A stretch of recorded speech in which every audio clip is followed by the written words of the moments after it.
This week on The Gadget Show, driving simulators.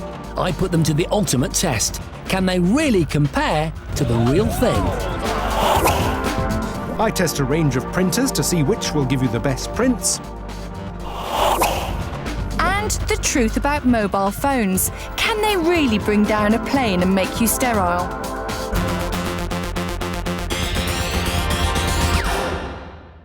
Regular viewers of The Gadget Show will remember that last year we put a guy who's never flown an aeroplane, in fact someone with a pathological fear of flying, into an aeroplane and asked him to land it. It wasn't just sadism that made us do it. That guy, Rich Jenkins, spends every spare moment on computer flight simulators and is something of an expert. We wanted to test whether the computer experience is now so realistic it means a flight sim ace can handle the real thing. To stay on the right side of the law, we had to put a flying instructor in there with Rich. The instructor took off and set up the landing approach, but from then on, he was under strict instructions to keep stum. Rich had to try and make the landing all on his own. Aeroplane's coming in very nicely. There's the runway. 70 knots speed is correct. Looking correct. Looking good. Okay. Right, a little bit of back pressure now. Hold a level. Power right off. Power off. That's it. And now back pressure to let us settle on the main wheels. Oh, beautiful! Beautiful! Look him go! Absolutely awesome! Except it wasn't. At the very last minute, with just 20 feet to go, the instructor had to make a few crucial adjustments. So, not an unqualified success, but very impressive indeed. And a definite endorsement of flight simulators. And that got us thinking, what if we were to take a fan of driving simulators and pit them against a real racing driver on a real track? You know the sort of guy, the sort of chap that sits in his bedroom fiddling with joypads and steering wheels when he should be doing far more important things. We searched far and wide for the right candidate, and eventually we found him. It's me! When I'm not filming for The Gadget Show, I can normally be found fighting the wheel of some ridiculously overpowered supercar on one of my favourite driving games. But just how good are modern driving simulators, and how faithful are they to the true racing experience? Well, this time it's me who's being put to the test. With years of experience of driving simulator games, can I make the switch from computer to real life and compete with ex-racing driver and fifth gear presenter Tiff Nadell in a real car around a real racetrack? Oh my God! Oh, whoa! There's not enough oxygen in the car for this corner, look at that! Stay tuned to find out.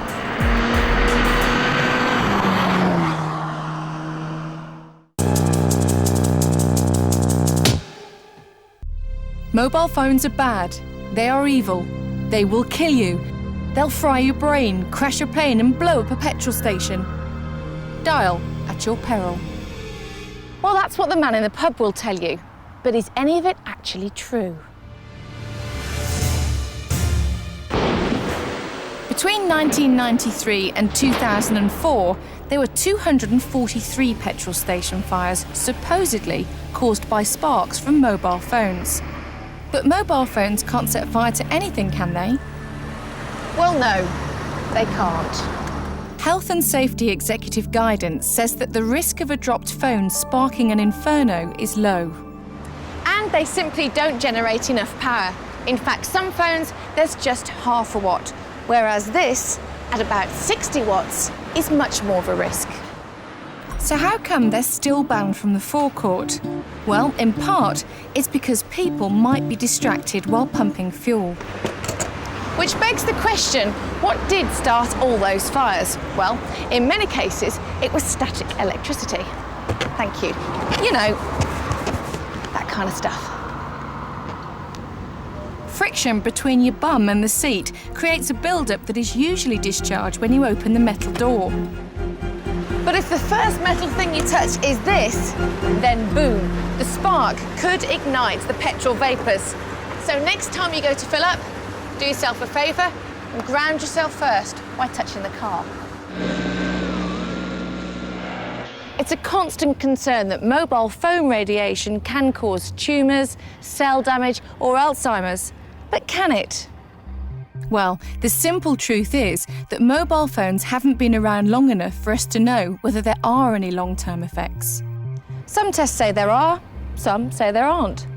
The latest research, covering the last 10 years, has found no link between phones and tumours.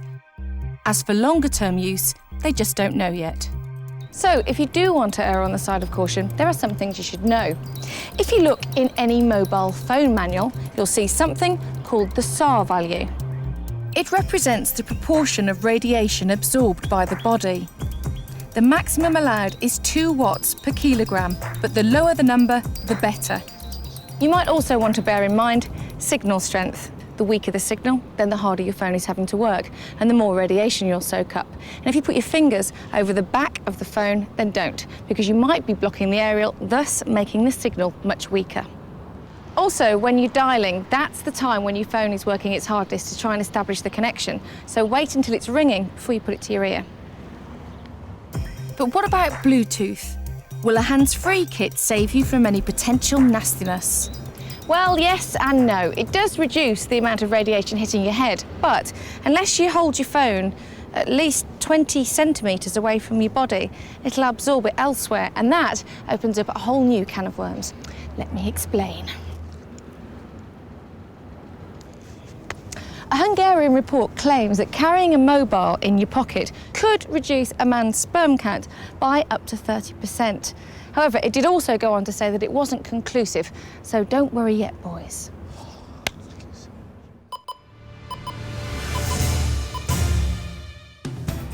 For ages, we've been told to turn mobile phones off in a hospital. But come on, if you could interfere with someone's life support, it would surely have been a storyline on Casualty, wouldn't it? The Department of Health now advise that phones can be used in a hospital, just not in potentially sensitive areas. Tests done over the last 8 years show that some mobile phones can affect some equipment some of the time. It's about 5% of phones that can affect 0.1% of equipment if they're within 1 metre. So, not entirely a myth, it could happen.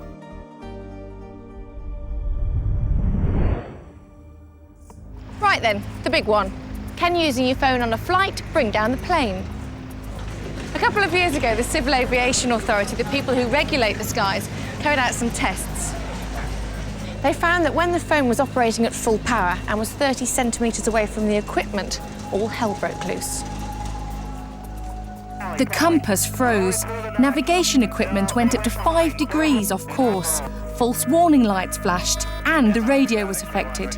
So again, not entirely a myth. It could happen. However, Boeing and Airbus are set to launch a plane-safe in-flight communication system next year, which will route your mobile calls and texts through an air-to-ground satellite link. Which in my book will make these things, noise-cancelling headphones, even more important. Yeah, hi, yeah, I'm getting on the plane now. Yeah, on the plane, yeah. What's the weather like with you? Yeah?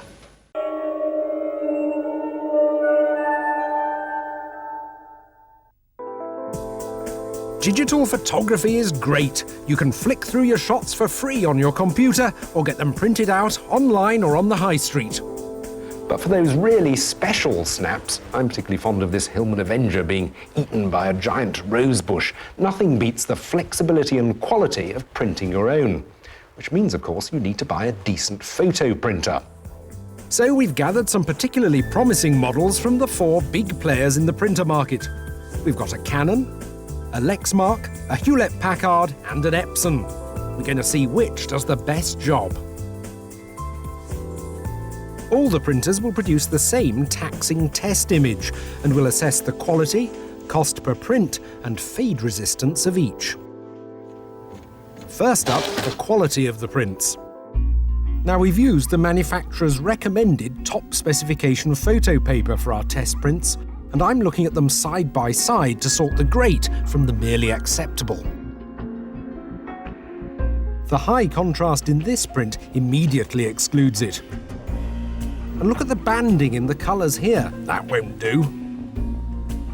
Between these bottom 2, though, it's close. Here, the colours have an enhanced quality to them. The roses in particular seem almost 3D. The other picture, though, has a more realistic appearance. Everything looks like it actually did on the day. I think the realism is going to be easier to live with, so that's the one I'm going for. Let's see which one it is. And it's the Epson, in first place for quality. Our second test is for cost. There's nothing like buying inkjet cartridges to make you feel like you're being ripped off.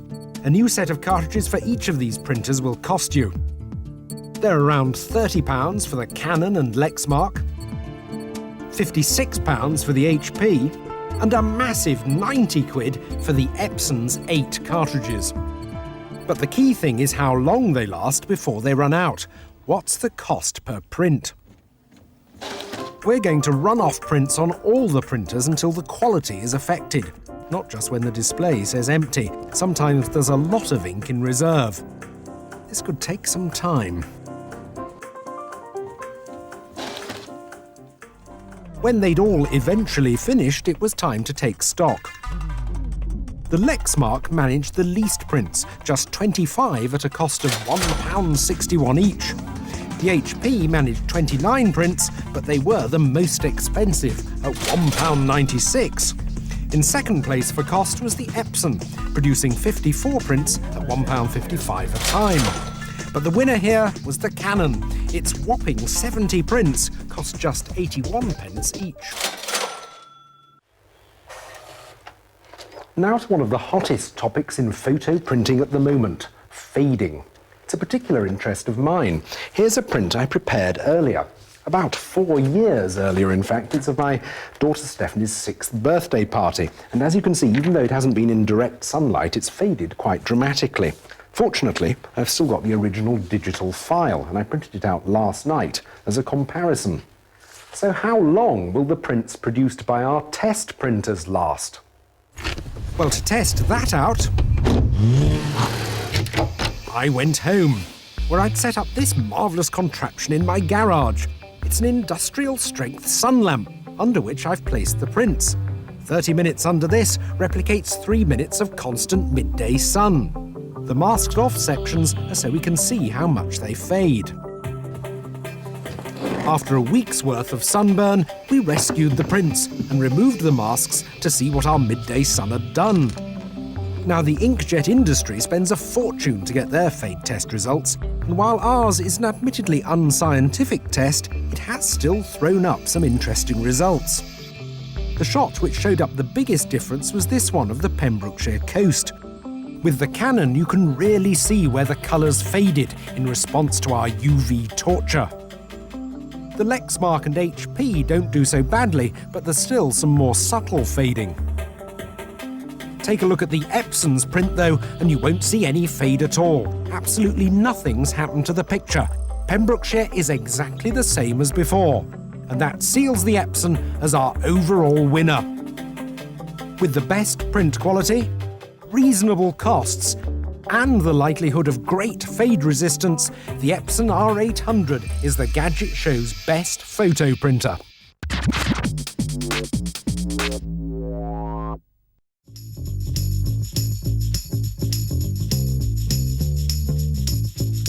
Remember the days when we used to walk around listening to things like this? Audio cassettes. They'd hold about 90 minutes worth of music, about 20 tracks. Nowadays, we're all listening to these digital music players. Now, they're pretty much exactly the same size as these cassettes, but these things carry 10,000 tracks. That's pretty much a month's worth of music. So how on earth do they hold that much? Well, it's all down to digital compression, and it's pretty ingenious.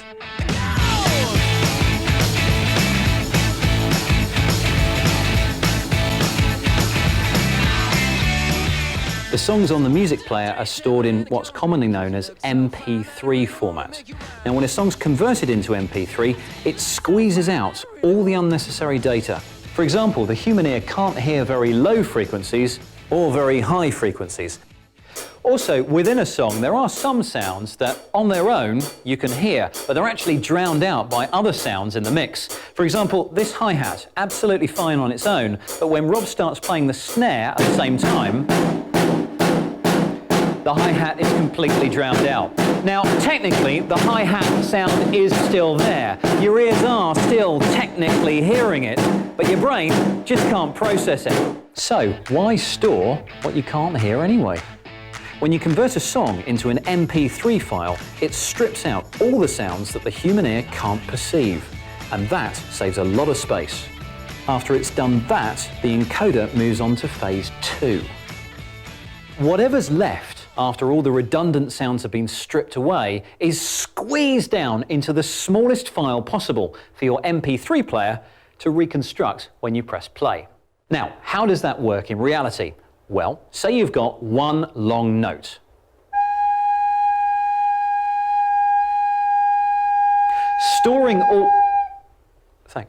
Storing all 5 seconds of that note would take up a lot of space. Instead, you could just store a tiny bit of that note, along with instructions to repeat it for the whole 5 seconds. And that saves a lot of space. And depending on how fierce the compression is, you may notice a slight drop in quality. But if you're listening on the move, through headphones, or even through most hi-fi speakers, it's hardly noticeable. And that, my friends, is the MP3 revolution.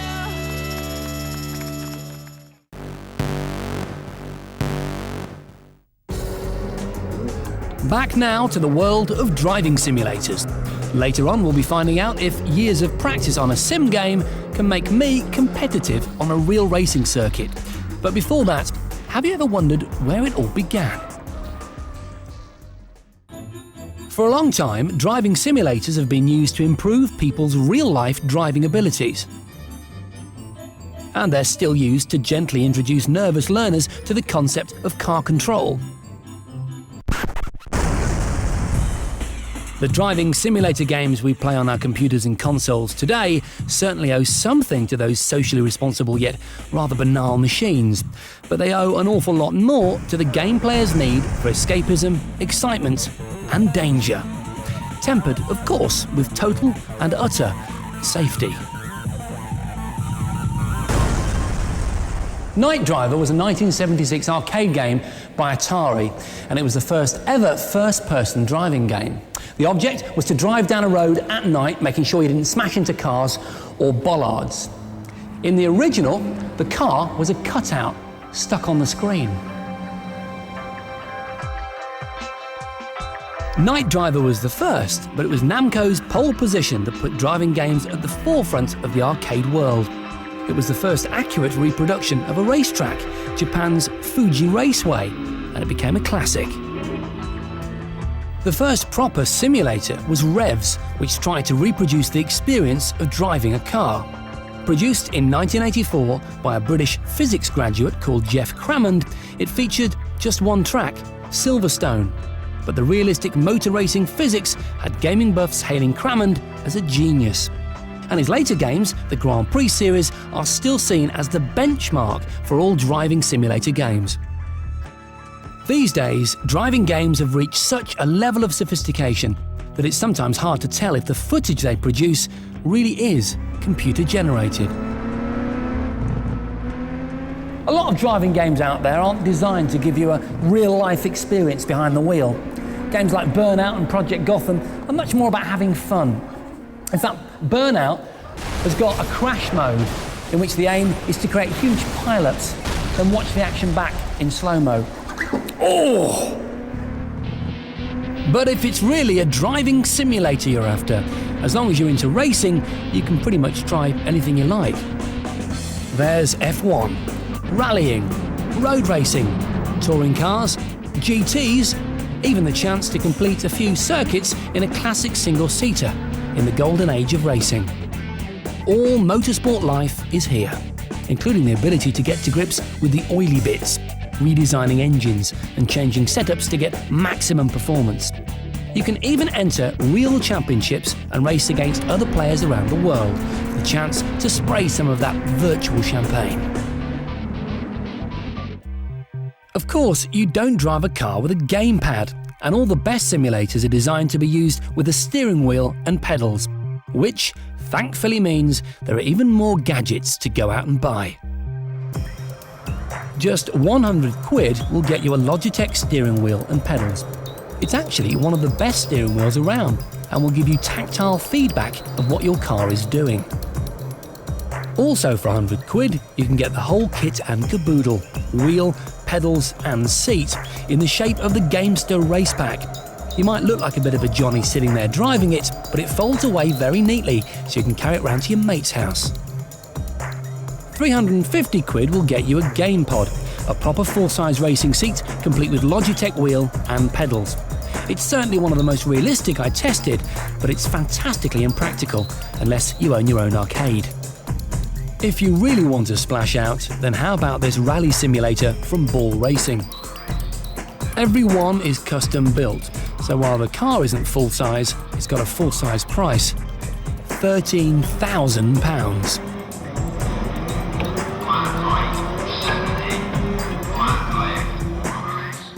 But even that seems cheap when you put it alongside this full-size F1 simulator, also built by Ball Racing.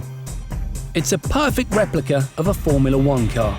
It features accurate instrumentation, and when you slam on the anchors, not only does a brake light come on, but your discs actually glow, just like the real thing. It has to be the ultimate driving simulator hardware, and the price reflects that, 40 grand. But when it comes to getting the best sim software, you don't need to look any further than your local high street.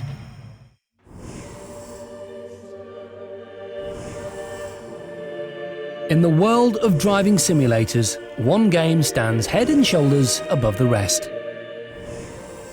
Gran Turismo. It's the most successful driving game ever. And since the first version was released in 1997, it's sold over 40 million copies. The latest, Gran Turismo 4, boasts 52 circuits and 745 cars, all painstakingly recreated by the game's designers.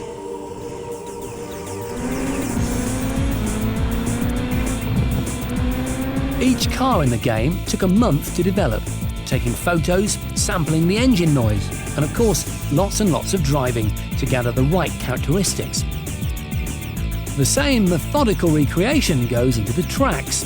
They claim the 21-kilometre Nürburgring is accurate to within 15 millimetres. But just how good is Gran Turismo 4? Well, stick around and you'll find out.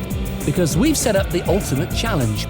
Can a driving sim addict, like me, take skills learned playing Gran Turismo and use them on a real track? Join me later when I go head-to-head with the driving legend that is Tiff Needell.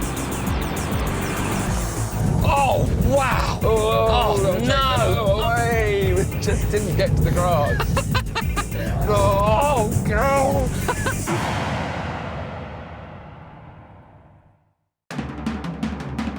Now it's time for another in our regular series of guides designed to help you get more from your gadgets. This week, how to boost your Wi-Fi signal.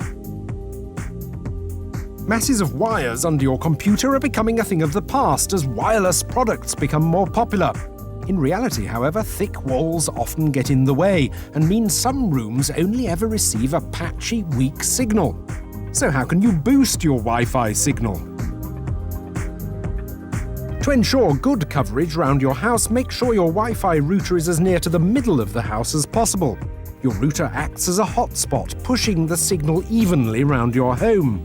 But if you hide it away in the larder, you'll probably be disappointed by the coverage. If your router has detachable aerials, then you could try replacing them with so-called high-gain versions. We replaced this aerial with a bigger one costing about a tenner.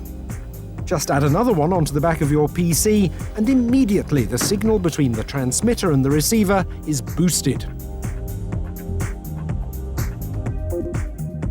Sometimes even a bigger aerial won't get your signal into a difficult nook or cranny, but there is a solution. You can now buy these neat little plugs that utilise your existing electrical power circuit. Connect one plug to your modem and plug it into the wall. It's now feeding the internet to every socket in the house. Plug your other adapters into the wall wherever you are and connect yourself by the Ethernet cable. OK, it's not wireless, but it could be the only way of getting the internet into that difficult-to-access room. The ultimate wireless solution is to invest in the very latest kit. The new pre-N generation of routers promise to work much further and faster than their G and A predecessors. These Netgear and Belkin ones both come highly recommended and cost about £150. In our tests, they sent a lovely strong signal, far enough to get broadband in the garden.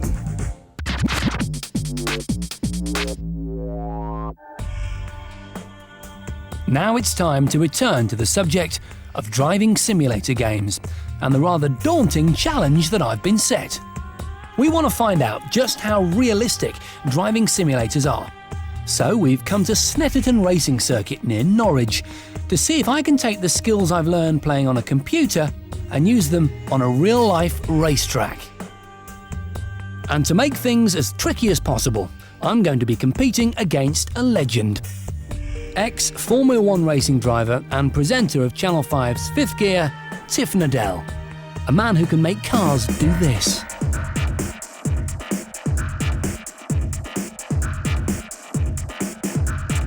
So here's how it'll work. We'll compete both on the track and on the computer, using Gran Turismo 4 on a PS2. In both worlds, we'll be driving white Volkswagen Golf GTIs. And because we've only got one real white Golf GTI, we decided upon a time trial. Our times for both drives will be added together, and whichever one of us has the lowest overall time will be the winner. Simple. Hi Tiff, how you doing? I don't know, you're about to stitch me up with something, aren't you? Hopefully. Now, of course, I should come out top in the computer race. Although I do know that Tiff's no slouch when it comes to driving sims. He's even raced head-to-head with the designer of Gran Turismo, Kazunori Yamauchi. And he almost beat him. Oof, no, impossible. I was leading for 10 seconds. Get back there. In our face-off, it was me first. And with my practice lap out of the way, it was time to show Tiff just what a geek can do. Hot lap, here we go.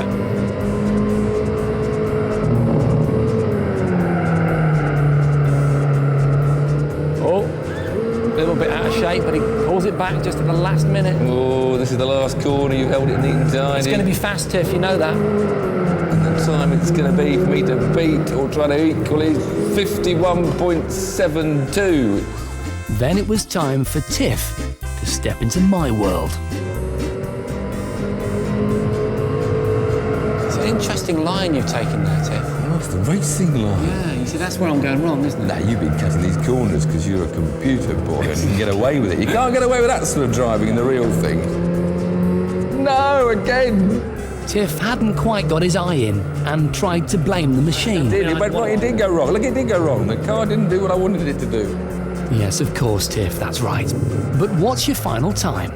52, the time to beat. 54.47. 50 poor? Like, I know it's bad. We can't call it 50 poor. What was it, 54.7? Well, I've got 2.5 seconds in the bank, but now it's the acid test, OK? Can my simulator skills be transferred into the real car? Of course not. The actual Golf GTI that we saw in the car park, we just played in the simulator. I'm now going to get a chance to drive against you in that car on a real track. Fine. You up for it? Yeah, let's go and do that then. Tiff went first to show me how it's done. You're going far too fast. Oh my God, are you having a laugh? I have been asleep for 35 years. This is living, isn't it? The practice lap flew by. Time for Tiff's quick one. So here we go. Right, I'm going to take it seriously now. Oh, wow! Now, you see, I understeered then. That just like on the PlayStation. So No, he did. It was exactly like that. That's what you don't get in the computer game, isn't it? It's that feeling through the seat of your pants. And the steering and everything else. The steering's an artificial, but again, that's what the, Gran Turismo, they did try to give a bit of kickback. Yeah, they do, yeah. Where it's, you hit the curve in Gran Turismo and it kicks the steering, which is very good. Tiff flew over the line. It was a truly humbling experience, being driven by the master. And my 2.5 second lead suddenly looked very, very small. Then it was my turn. From my point of view, this actually feels strangely similar to the game. Obviously, my heart's in my mouth, which isn't the case when I'm sat at a PlayStation. When do I brake? It may have felt similar, but my reckless computer driving style soon had Tiff wishing he was elsewhere. We come out the other side yet? Oh, girl! We survived. I was teasing it so close to the lawn then, wasn't I? Oh, well recovered. Oh, Thanks, good. Skipper. I gave it everything I had on my hot lap, but was it enough? So come on, Tiff, tell me, how was I on that lap? I mean, I shut most of the time. I'm I've sorry, no idea. I apologise. What was the lap time? That's all that matters. My lap time was 1:33. 1 minute So, 33. OK, so just to get it in context, If you're I've under, got 2.5 seconds on the bank, so what you is... can do a 35 and a half to equal. Anything over 35 and a half, you lose. OK, what was my time? 1:39. Ah!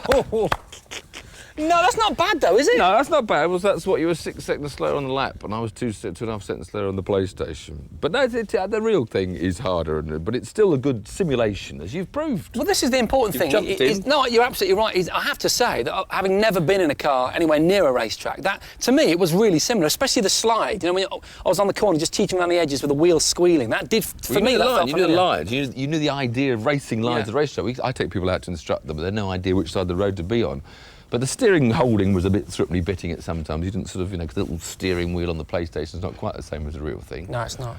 It was your lack of Thank you. It was your lack of fear that worried me slightly. The PlayStations give you a belief that you can't be damaged. That's the only problem with your PlayStation, I think, because you crash your You PlayStation. can't reset that. No. No one told me that. I quite often thought we were going to reset it in various component forms, but can I go back to driving Ferraris on my own Yeah, now? I've got my skateboard out back. Well done, Tiff, it was good. Thank you very much. Yeah, find a new instructor and Thank you'll be you. fine. I'm See sure you you can go a later. lot quicker.